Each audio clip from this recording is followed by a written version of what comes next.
नाशिकच्या माडसांगवीमध्ये कृषी मंत्री माणिकराव कोकाटे यांनी अवकाळी पावसामुळे झालेल्या नुकसानग्रस्त भागाची पाहणी केली।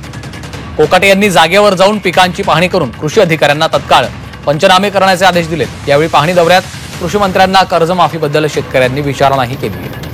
अजय साहेब बोलले का कर्जमाफी होऊ शकत नाही, तो शेतकऱ्याला भेटेल का? आपल्याला रेग्युलर कर्ज भरायचं का बरं लोकांनी भरायचं? म्हणजे रेग्युलर असतं त्याला भेटेल। 5-10 वर्ष वाटच पाहिजे कर्जमाफी व्हायची, तोपर्यंत काय भरायचं त्यापेक्षा बर मला एक सांगा, आता हे मीडिया चालू आहे, मीडिया समोर असं बोलत नाही। तुम्हाला कर्जमाफी झाल्यानंतर जे पैसे येतात ते पैसे काय करता तुम्ही?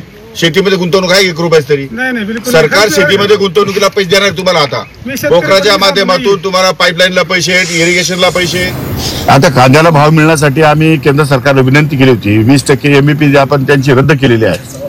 आता एक्सपोर्ट जी काही आहे तर ड्युटी आहे, एक्सपोर्ट ड्युटी आम्ही पूर्णपणे माफ करून घेतलेली आहे। यामध्ये आणखीन आता पुढे भविष्यात काय प्रश्न निर्माण होतात त्या दृष्टिकोनातून शासन निर्णय घेईल। एक्सपोर्ट वरती जे अनुदान देण्याची एक मागणी होतीये, त्या संदर्भात काही केंद्राशी आपण नाही, सध्या तर काही माझं बोलणं झालं नाही। सध्या माझं 20% एक्सपोर्ट ड्युटी कशी कमी करता येईल या दृष्टिकोनातून मी पाठपुरावा करत होतो आणि त्याला सुदैवाने यश आलेलं आहे। सगळ्या राज्याचे मुख्यमंत्री, उपमुख्यमंत्री आणि बऱ्याच लोकांनी त्यात पाठपुरावा केला आहे, त्यामुळे ती आता शून्य करण्यात आली आहे। पुढे भविष्यात जशी परिस्थिती निर्माण होईल त्याप्रमाणे शासन निर्णय घेईल।